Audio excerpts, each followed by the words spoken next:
The beauty of it is that if you learn how to do it well, you can expect a return on it. Put in X amount, you put in $3 and $10 in revenue comes back. The reality is, though, that being successful organically has nothing to do with building a successful direct-to-consumer business. If you only have your own website, you have to be playing at the highest level possible. So if people stop going to Google, right, that is going to change the entire funnel of how e-commerce functions. To be honest with you, I think that what moving to Greece in 2021 did for me was it put everything that I believed to the test. So I believe that e-commerce is a location agnostic industry. After leaving corporate life a decade ago, Marissa Rodriguez carved her own path to success, helping clients generate over $100 million in e-commerce revenue. That is amazing. A 2021 trip to Greece turned a permanent move, allowing her to run her own business remotely while embracing a slower pace of life. In 2024, she launched True Experience, I like the name, a platform empowering entrepreneurs to break free from, the conventional careers and build online businesses that support personal freedom. Marissa believes success means living life on your own terms. And now she mentors others to do the same through mindset shifts and proven e-commerce expertise. Ladies and gentlemen, welcome Marissa to this awesome digital marketing podcast. Thank you.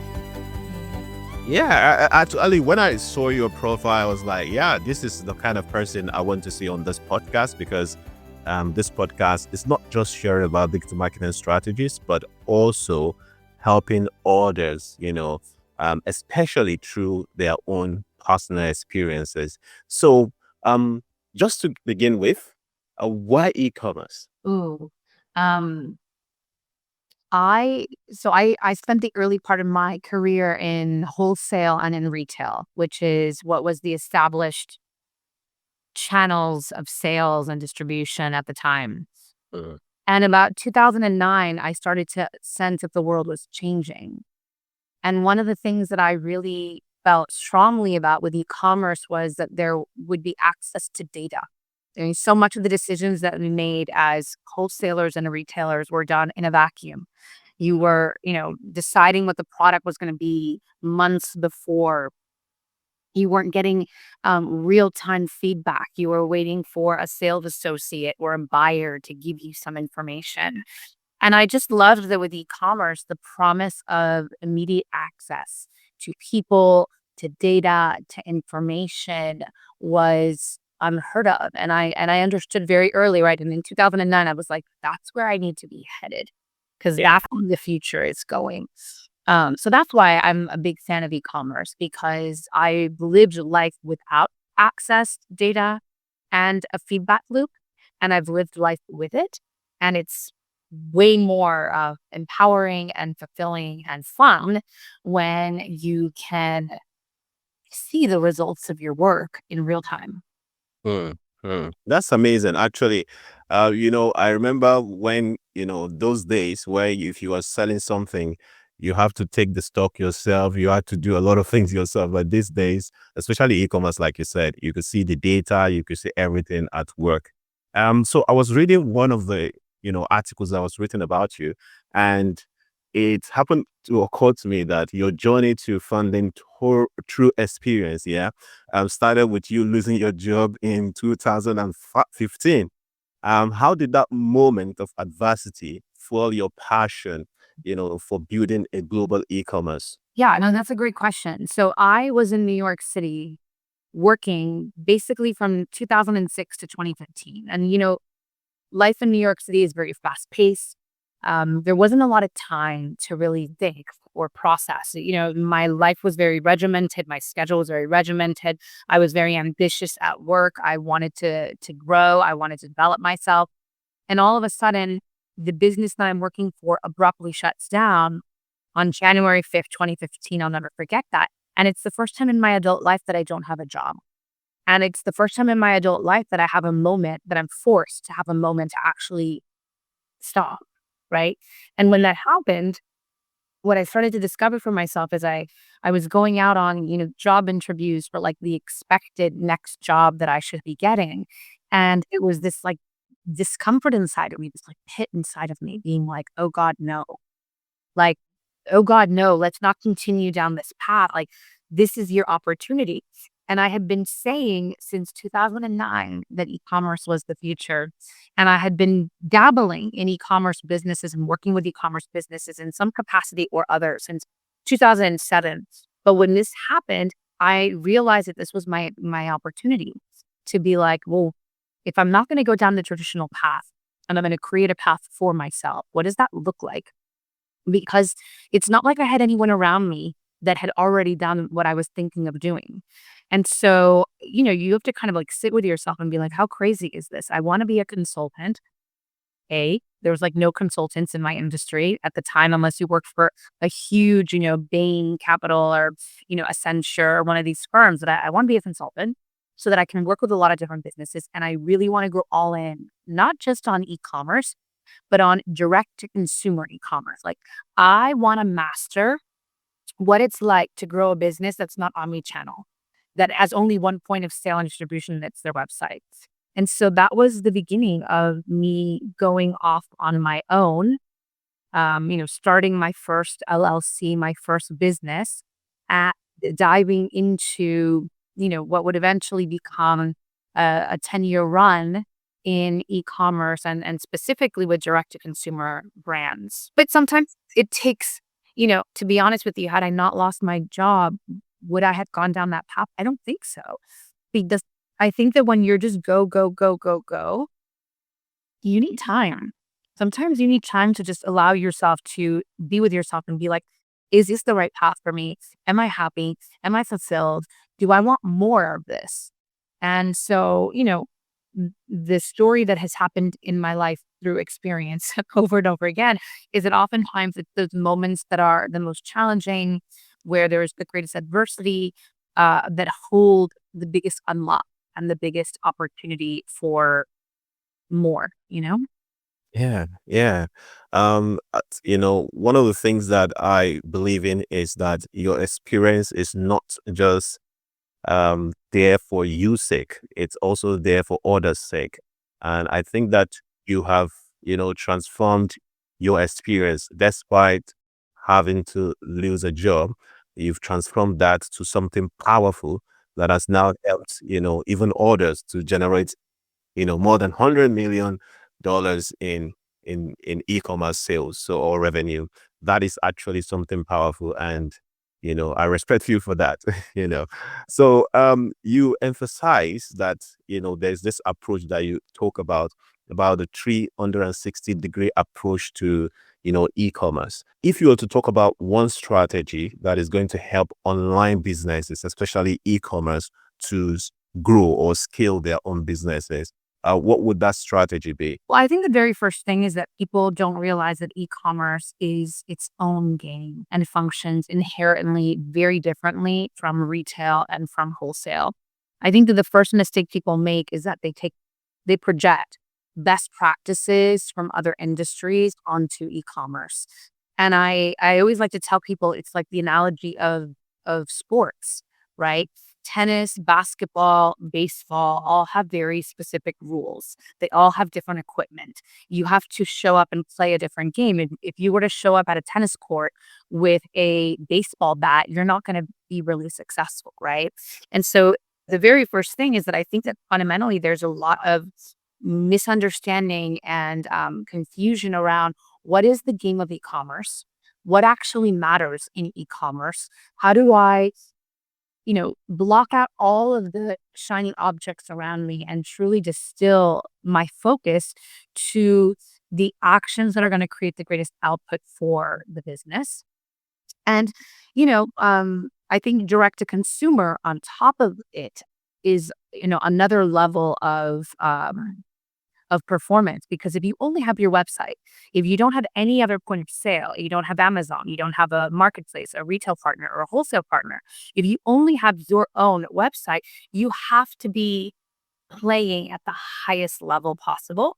So I think that that's the very first thing that I would say to people. It's like, learn the game of e-commerce, like really and truly understand it. And then everything else from there can flow, right? Yeah. You need to understand the financials that are involved. You need to understand the cost of growth. You need to have a realistic plan and budget, which so many people kind of don't.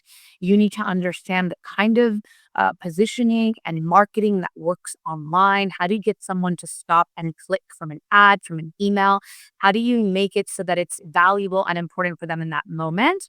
And you need to have an ecosystem that can fundamentally support all of this, right? Your operations, your customer service. So, it sounds like there's a lot of things you need to do, but it's actually, you need to do a few things really, really well.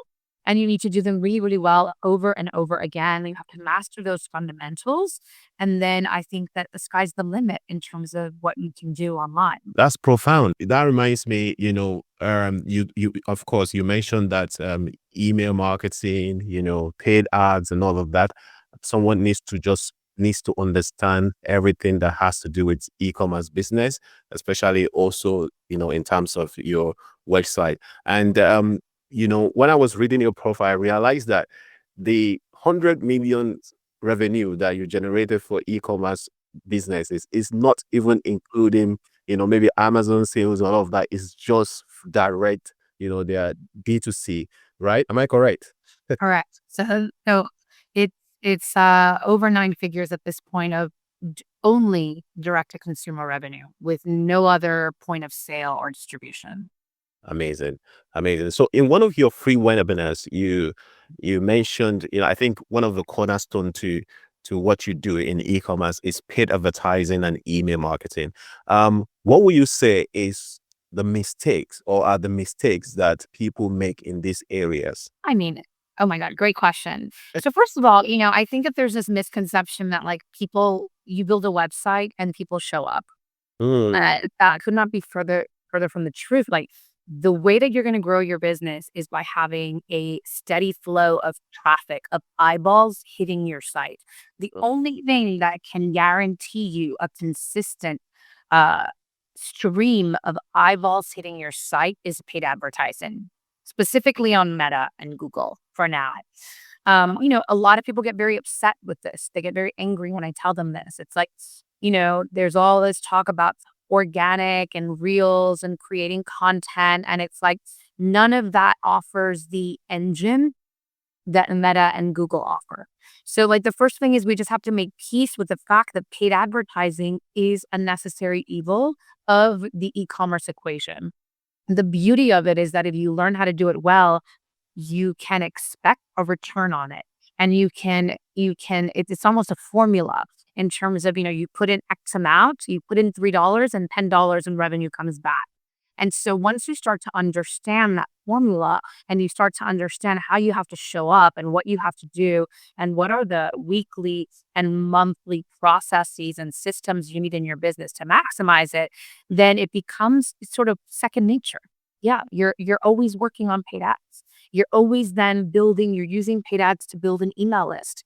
That email list becomes, the only other asset that your business owns other than inventory. And so, I like to tell people there's only three actions on the internet that matter, really, at the end of the day. And it's click, subscribe, and buy. Everything else are what's it? Everything else are vanity metrics. Everything else is like, noise. But at the end of the day, you don't have a business if you're not growing your sales. If you cannot grow your sales, you have an art project, you have a hobby. You know what I mean? But if you really are in business, then these are the requirements. You have to understand, how do you get people to click from an ad? You have to master direct response marketing. You have to be very crystal clear on the way that you position your brand, the way that you speak to your brand, about your brand, so that it is relevant to a real person. You need to then understand that next step that is important is to have enough value where someone wants to join your email list, because that is an audience that then you build and you own. And again, it's an asset. And then lastly, like what has to happen for you to get them to that final step of purchase? If you do nothing else but really master click, subscribe, and buy, your business will grow. And so, I think that there's a lot of noise, and like people need to remember that there's an entire content machine. Every day there's a new article or podcast or blog or person that's telling you like, this is what you need to do. This is what you need to do. This is what you need to do. And it's like, you need to block out all of those, shiny objects, and you need to just be like, okay, no, I need to master this. Click. How do I get them to click? Yeah. How do I get them to subscribe to my newsletter? And how do I get them to buy? Everything else is noise. So yeah, paid ads is a very important part of it. And, paid ads means you understand the positioning. It means you have the right kind of content. It means that you have a website that has been optimized to convert, right? You need to have all of these different pieces of the jigsaw puzzle come together. But if you do them right, then you're going to be really happy because your business is going to grow, and it's going to grow in a way that is, consistent, in a way that is repeatable, in a way that is scalable. You're not going to have those sort of like peaks and valleys, right, that occur when you're trying to go viral, which is like who can plan to go viral, right? Like that's not a strategy. That's again in our project. So, my approach is you got to do the work, and you got to do the work every day, and you got to know where your energy needs to be focused for the maximum return on time and return on investment. Some people might think right now that, of course, you have to do the click, subscribe, and buy, but they might also think, why don't we just keep the whole of the, click, subscribe, and just go directly to buy? What do you think about that? Well, they can't go directly to buy. How else do they get to your website? They have to click on something in order to get to your website, Yeah. right? Then most people, if you're driving traffic to your website, you want to get that email, because what a shame to pay paid ads to drive traffic to your site, not capture their email, right? Because if you don't capture their email, you're not building an asset. You're not developing your own audience. You are missing out on the ability to be able to reach these people again, to sell them again. And so you want to drive the traffic, that's the click. You want to build the email list from that traffic. Like that is super important. If you miss out on that step, you're leaving money on the table. And then you want to get them to buy. Does that make sense? So what you'll see a lot of e-commerce businesses do is that, in exchange for your email, I'm going to give you 10 or 15% off your first order. Yeah. So that's how most of these businesses, when you land on a website, within 3 to 5 seconds, there'll be a pop-up that triggers that gives you the option to give me your email in exchange for this welcome offer. And that's perfectly okay. That email is worth more than that one-time order and then that one-time discount that you're going to give them. Yeah, I agree with you totally. There's something I always believe in when it comes to marketing. It's called the KLT factor. People need to know you, like you, and trust you before they can buy from you. And I think that one of the easiest ways to be able to do that is, email marketing, just like you mentioned, where people, for example, sign up to your email. Because when it comes to marketing, I think that a lot of people at that buy stage, they are not yet ready. So you have to probably build a relationship with them. They have to trust you before they can ultimately buy from you. Right. So you mentioned about, paid advertising. Some people would believe that, for example, I've heard even one of the gurus would say something like that, if you want to start and maybe like an e-commerce, like direct to customer, instead of just starting with paid advertising, you need to, for example, start with organic and prove your, how do you put it now, and prove your market first before now investing in paid advertising. They say that because if you have not proven something to work, your paid advertising will not fix that. It will only fix what is already working. What are your thoughts on that? Do you think that it's better for someone to just go directly into paid advertising? Because of course, organic can take a lot of time to get something to prove, right? Do you think that it should go directly into paid advertising, or you should start with organic first, and when you have something going, then you now scale up with paid advertising? So there's truth to what you're saying, and there's parts of it that aren't truth. Um, Organic is irrelevant to revenue. So I'll say that again. Building an organic following is irrelevant to what you can do revenue wise in your e-commerce store. Obviously, you need to have some type of an organic presence. You know, I you need to have it, right? For sure. But that is not where the energy needs to be. The behavior of someone organically scrolling on Instagram is very different than what occurs on paid ads. The messaging is very different. The positioning is very different. For paid ads, only 5% of people are in market to buy something. So, paid advertising is all about understanding direct response marketing. You have a problem, we have a solution. This is what your life is like. This is what your challenge is. This is what you've been looking for, and we have it, right? So that the person that is not even thinking about buying something in that moment sees that ad and is like, oh my God, I do have that problem. Or, oh my God, I have been looking for that. Or, oh my God, that is exactly what I've been needing, right? And that gives you the click. Now, where I agree is that most people don't have an optimized website for paid ads. They don't know what they don't know. They don't know direct response marketing. So they spend money on ads, the ads don't work, and then they blame the ads, right? They blame the ecosystem of Meta and the ecosystem of Google. But that's just more of a function of like you haven't yet learned the game. You're going in to play a game and you haven't understood what the rules are of the game, right? You have to learn the rules. The reality is though that being successful organically has nothing to do with building a successful direct to consumer business. And this is why we see so many celebrities that fail, so many celebrity brands that disappear, influencer brands that disappear, that are fundamentally unable to continue growing, even though they have millions of followers organically, right? So it is like a church and state separation. They require different things. It's two different types of people, two different ways of communicating. And in my experience, nothing will get you faster to scale than paid ads and email marketing. And that's why I spend so much time focused on it. And that's why I tell people like, yes, you need to have an organic presence, but please don't spend a lot of time and energy focused on reels and focused on your grid and focused on that. Because at the end of the day, most people have limited resources, resources meaning time, money, and people. And so we want to put our resources where we can have maximum output, maximum return, and that's going to be in the paid ecosystem. But again, where I do agree with you is if you're not set up, if you don't understand the value proposition of your product, if you don't understand the solution that you bring to the table, if you don't understand how you make someone else's life better, if your positioning is not right, then, part of it is you need to go through paid ads to test. Paid ads is going to show you because again, you're going to figure out what gets someone to click. And so when done correctly, the paid ads ecosystem is also such a deep reservoir of like information and knowledge for brands to understand what people really need, what is the low hanging fruit, what is going to get my message across, to the most amount of people in the easiest way for them to understand.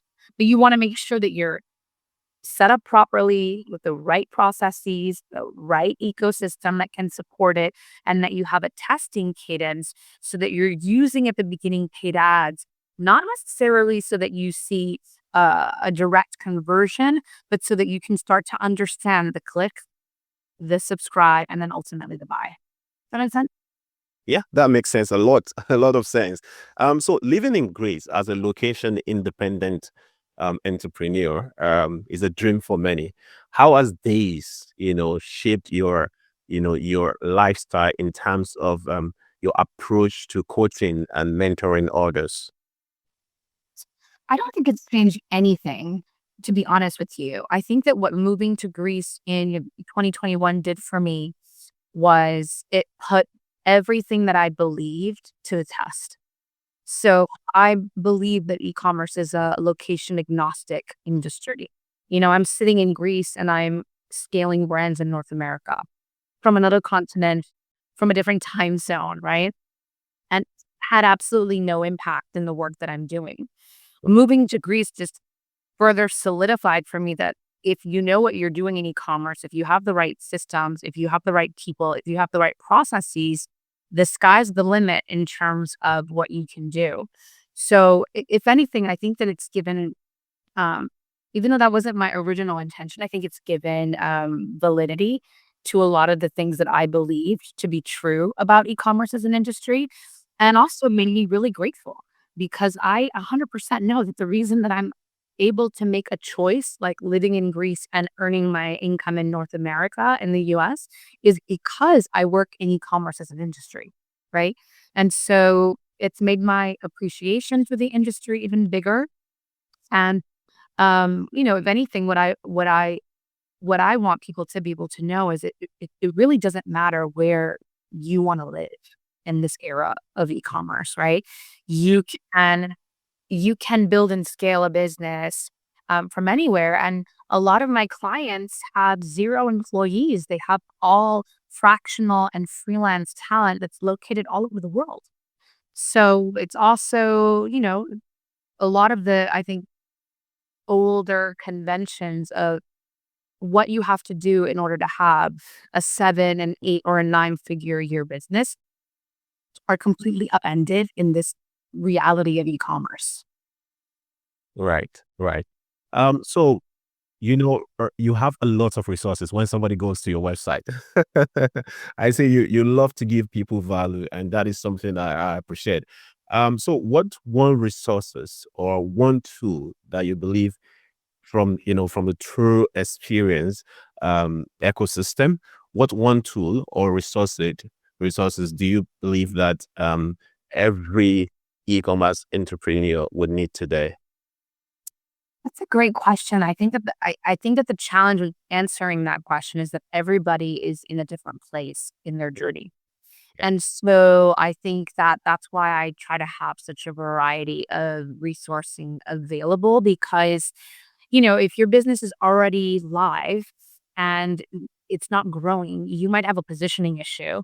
And I would tell you, go watch my maximizing ROI masterclass because that's going to help you identify whether you understand how to set up your brand's positioning for success, right?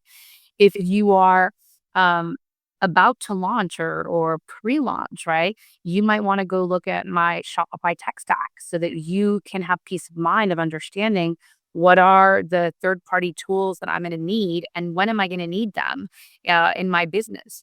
So I think a lot of it just depends on where you are. If you're pre-launch, if you've already launched, but maybe you're at a plateau or the business isn't growing the way that you want it to be, um, or if you are ready to dive in and looking for resources that are more than just free, I have an entire course on a great website. What does a great direct to consumer website look like? Because the majority of e-commerce websites are terrible. They're garbage. They're not optimized for D2C. They're designed by people that are just cranking out, products that don't necessarily convert. Or maybe you're ready to sit there and be like, I really want to have a 7-figure year business. I'm nowhere near that. I want to understand like what is the growth cycle? How does Marissa look at businesses? And I have a 3-part growth cycle in a program called the Trifecta, which basically is like every single business I work on. These are the 3 cycles that have to happen every single year. This is what you have to do. This is when we do them. This is what is success for each of these cycles. So it just depends. My goal, or like I guess what I'm passionate about, is helping people ascend on their journey. So from wherever you are right now, you want to ascend to that next level, to that next place. And I want to be able to facilitate that for you and give you resources, free and paid, that can help you on your journey. Yeah. Guys, if you're watching, we're going to be putting the links to, especially to our website, all right, and some of those resources. They are available free of charge, So this is actually one of the reasons why you're listening to this podcast. So just go to the website. This is called trueexperience.com. Am I correct? It is. It's called throughexperience.com because everything on everything that I'm putting out are things that I know through experience, things that I've lived, things that I've done, things that I've tested and trialed and iterated. And so to me, experience is the greatest teacher, right? And you can either learn through experience or through someone else's experience, or you can earn the experience yourself.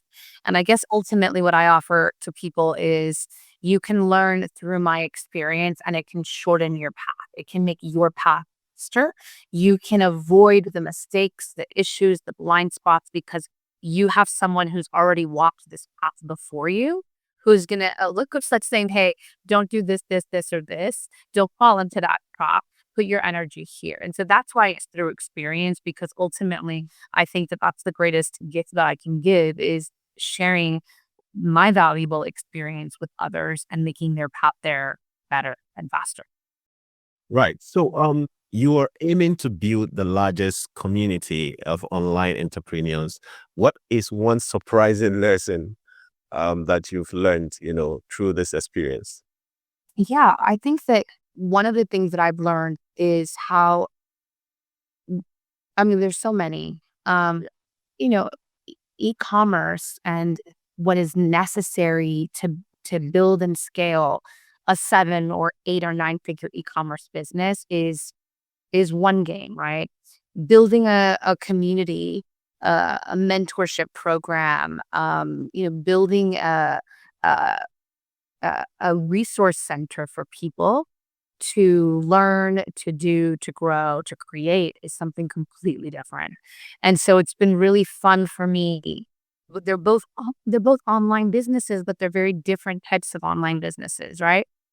So it's been really interesting for me to also learn and observe how different it is. You know, the way that people buy physical products is very different from the way that people buy information, knowledge, mentorship, coaching, all that kind of stuff. So for me, I feel like I'm learning and I've been expanding myself in a completely different area in the online sector than the area that I've been in, which has been, product based businesses, direct to consumer for the last decade. Hmm. Right. Can you share one, maybe a success story? I know some of the success story actually. When I checked your website, um, I think there's even a client that you got up to more than 4,000, return on investment, if I'm correct. But yeah, can you share a success story through, the true experience, client that showcases maybe the power of your coaching or mentoring? Because I believe that people who are hearing like, okay, I want Marissa to, to coach me or to mentor me. But I want to know how powerful coaching and mentoring is, especially with regards to a success story from one of our clients. Yeah, I think that's a great question. So the first thing is that everyone that I work with, they're real people. These aren't corporations. They're real humans. One of my clients was, 50 years old and a mother of three and a first time commerce founder, right? And I mention her because so many people out there today that feel like if you haven't figured it out by the time you're 30, it's too late, or by the time you're 40, it's too late. She was a first time founder, mother of three, no prior experience in retail, wholesale, or e-commerce. And today she has a multiple 8 figure a year business.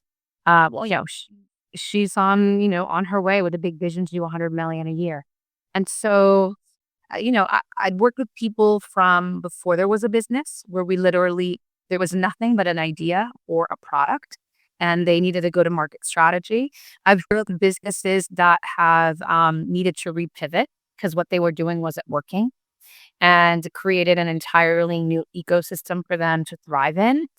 And I haven't had a business that I've worked with that hasn't hit, you know, 7 figures and then multiple 7 figures and 8 figures and multiple 8 figures.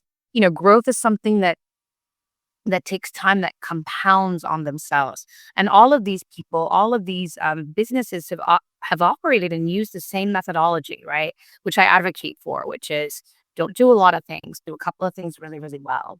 And it's been a privilege, and it's also been really exciting to watch real people and what e-commerce has given them in terms of a life altering trajectory for themselves, for their families, for their communities.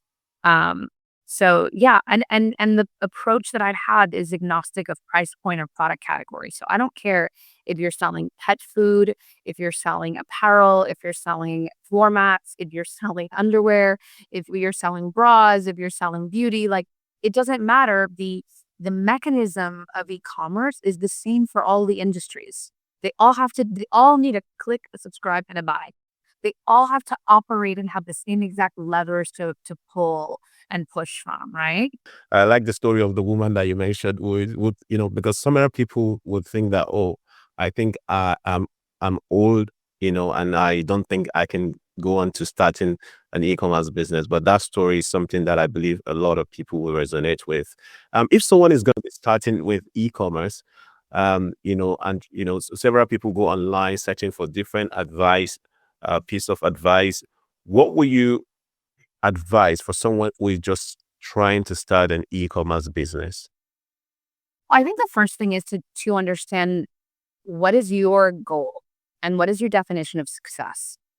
Because there's a lot of people that are thinking of starting an e-commerce business that maybe really shouldn't be starting an e-commerce business. They want to just earn an additional, 5,000 or $10,000 a month.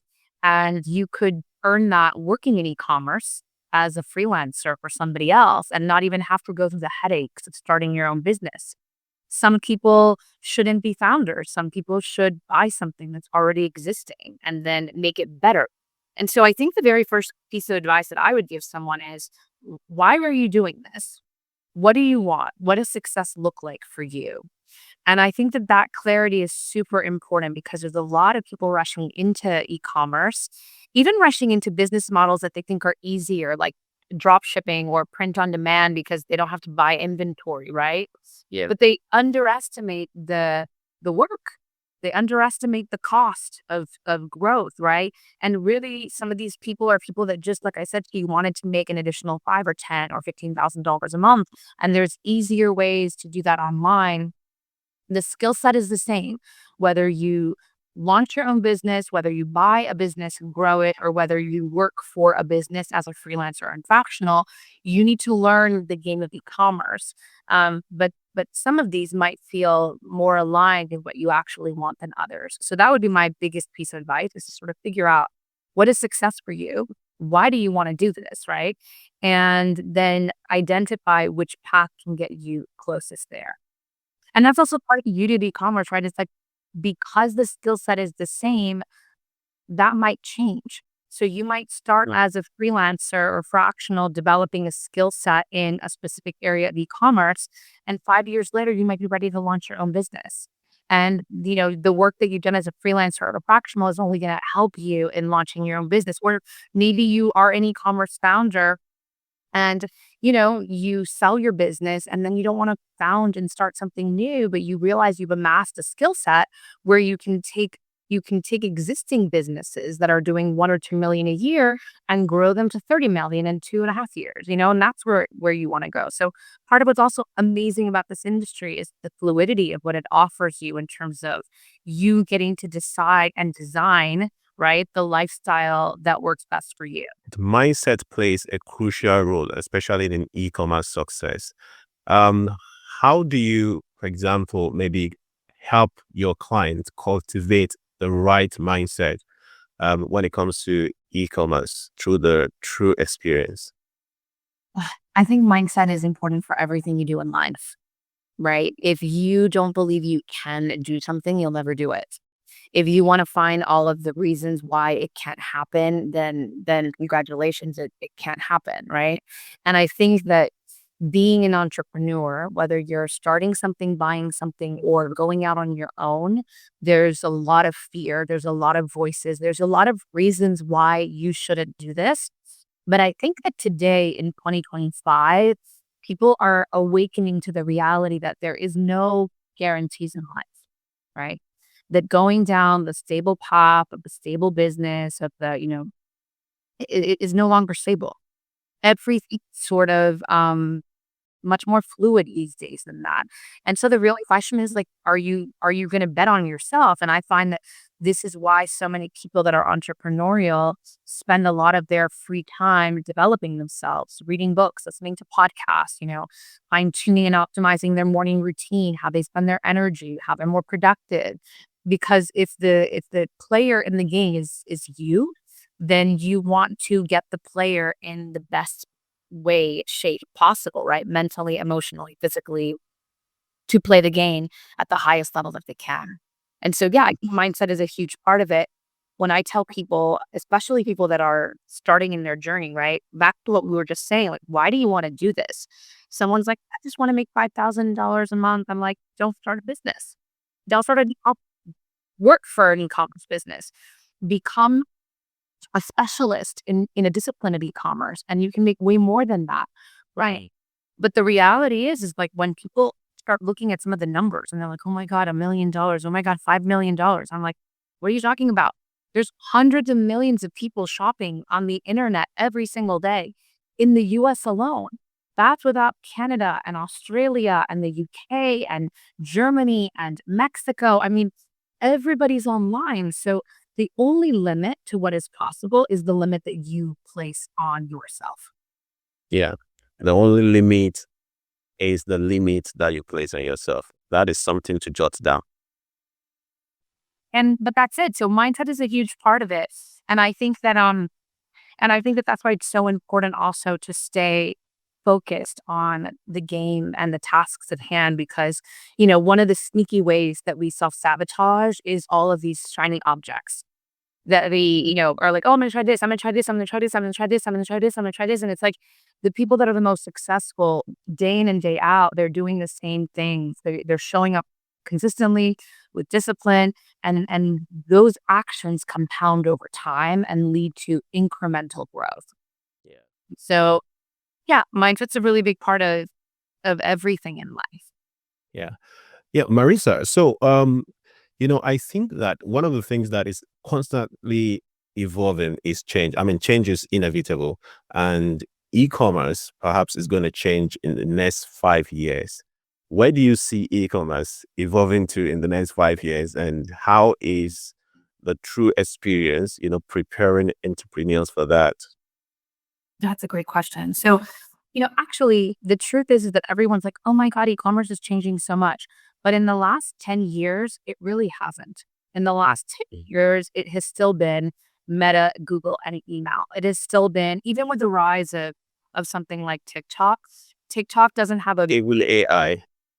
well, this is actually where I'm going. The TikTok hasn't had a big impact on direct to consumer because TikTok, it mainly happens within TikTok, right? And so it's not necessarily adding to direct to consumer brands in terms of much. However, the one thing that I think is, in my opinion, that I'm sitting there looking at being like, oh God, this is going to change everything is AI. Mainly because there's a couple of different reasons for it. Number one, the user behavior up until now, for the most part, has been someone sees an ad on Meta, they go to Google to verify that it's a real business, right? And then the website. So if people stop going to Google, right, that is going to change the entire funnel of how e-commerce functions. But even greater than that, there's now a new customer that's emerging for direct to consumer brands, and that's the AI tools themselves, right? Their ability to crawl the back end of Shopify to grab all the information, their ability to look at customer reviews, the website, synthesize Reddit threads, synthesize transcripts on YouTube. In the future, the way that people find products might completely change. There's already conversation about a partnership between Shopify and ChatGPT, which, had been announced, but nobody knows exactly what it is. Hmm.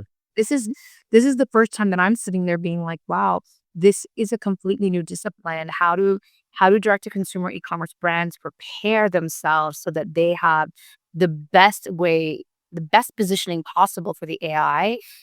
how do we relook at the entire ecosystem? Things that maybe in the past were completely ignored or like nobody cared about become now important because these tools have the ability to crawl everything, right? And they crawl things in a different way. They don't crawl based on necessarily a keyword, but it's much more conversational. And so if even the way that the back end of Shopify gets set up might have to completely change so that the information there is relevant to an AI who is thinking in a much more conversational way.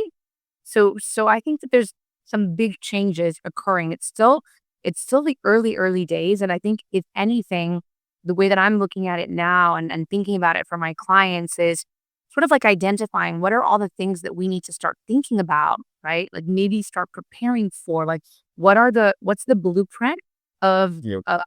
what might have to shift.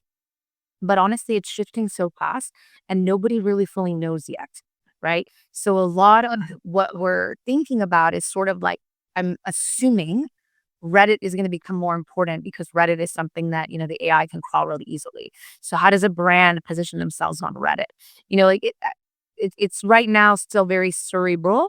We need to bring that down into sort of the plan and blueprint and then start to prepare for some of these changes in anticipation in advance, right?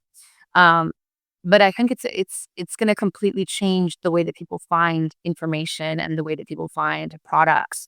Um, so it's actually quite exciting for me because it's the biggest shift to the ecosystem that I can say that I've experienced in the last decade.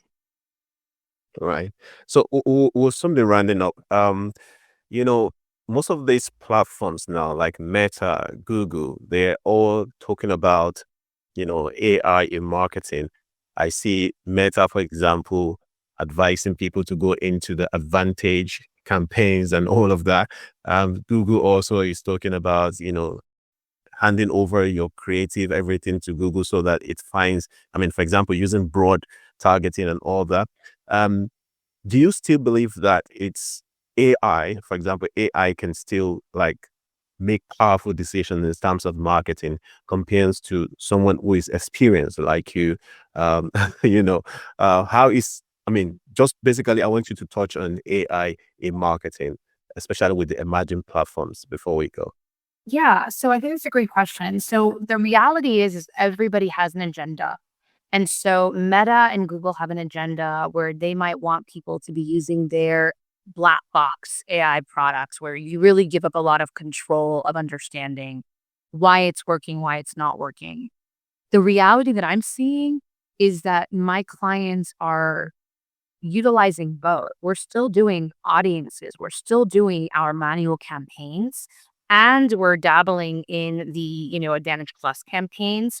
And what we're seeing is that sometimes the manual campaigns are still outperforming the Advantage, right? And so if we had just listened to Meta and gone with just Meta's recommendation, the results might not be as good. Now, that might be just a moment in time.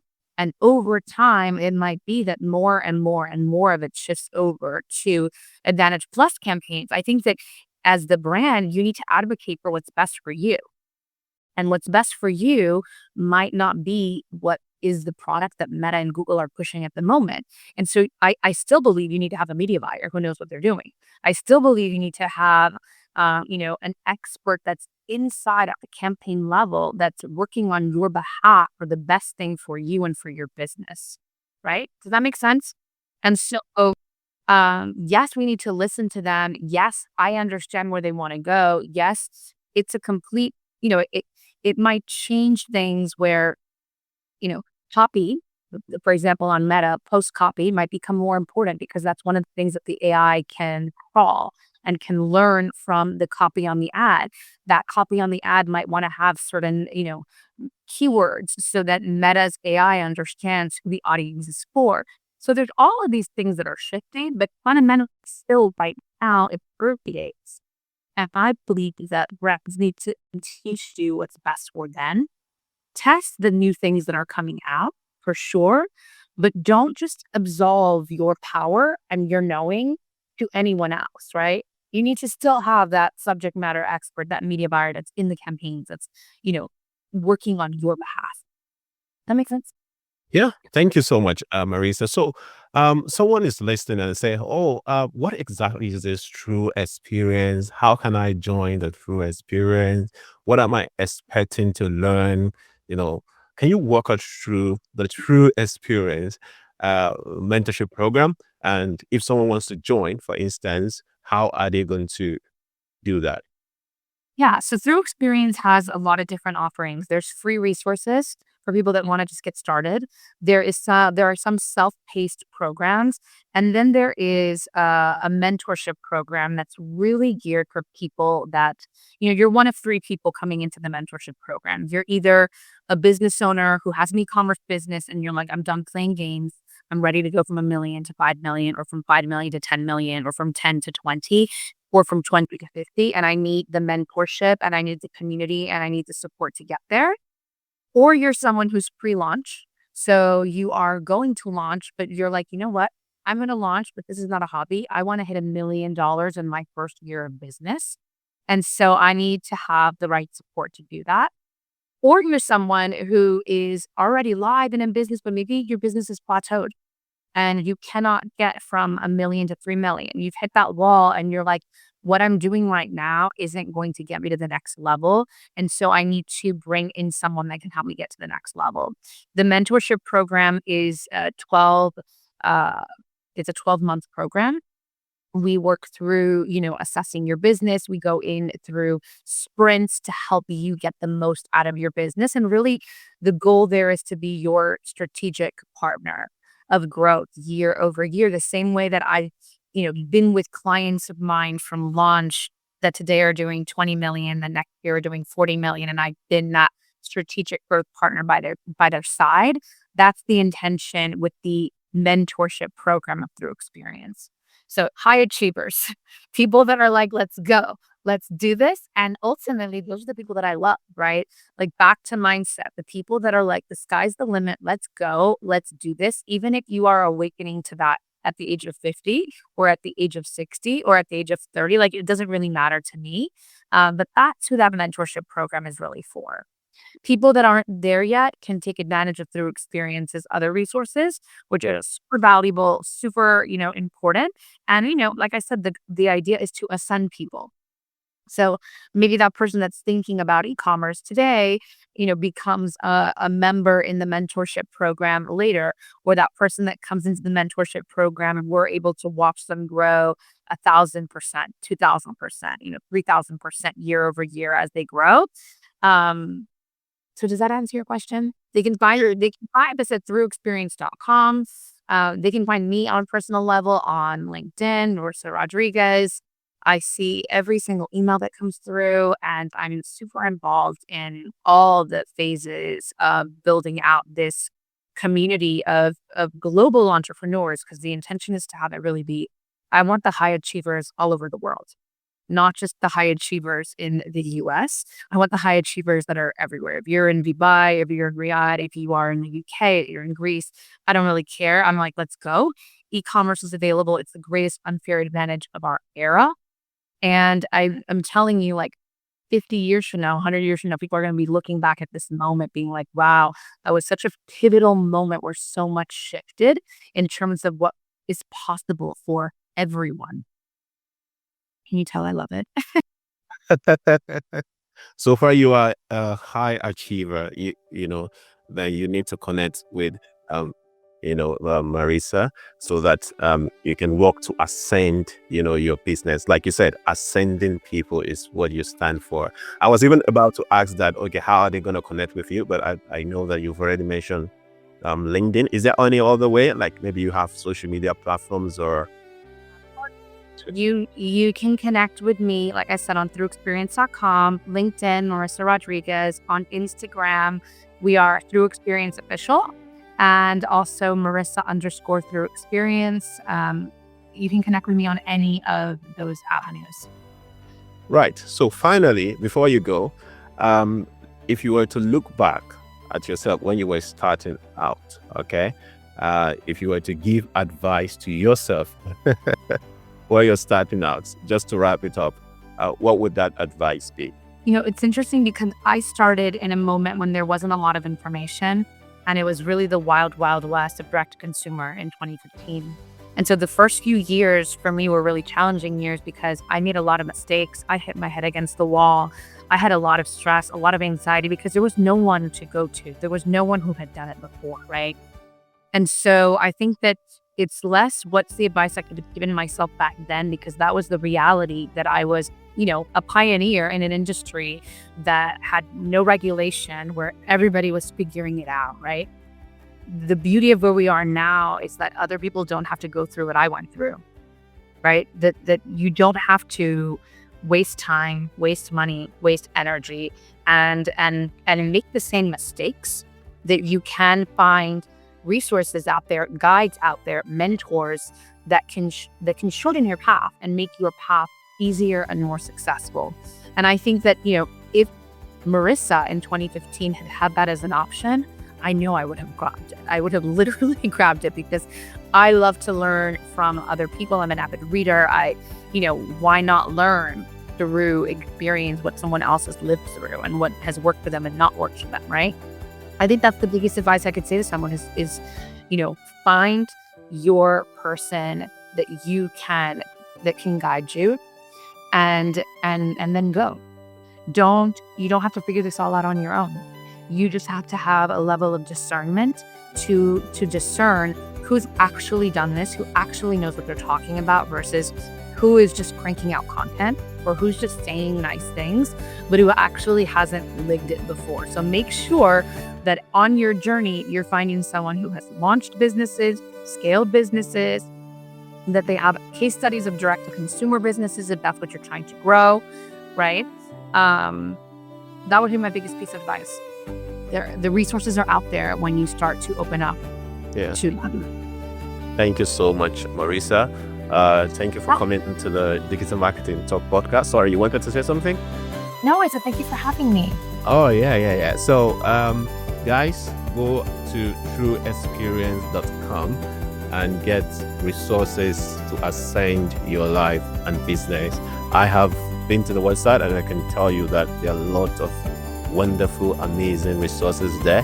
And we're going to leave, the notes. We're going to leave the links to this website and resources in the show notes. And of course, her LinkedIn profile, so that you can follow her on LinkedIn and connect with her.